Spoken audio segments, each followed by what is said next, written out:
how to log into Cash App on a different phone. So I'm going to explain how this works. First, you need to know that you can only be logged into Cash App on one phone at a time.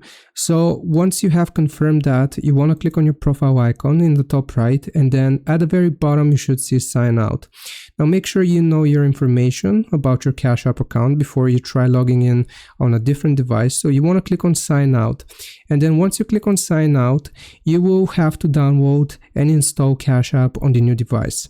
Once you download and install it, it's then going to ask you for either your email address or the phone number associated with your previous Cash App account, which we use here.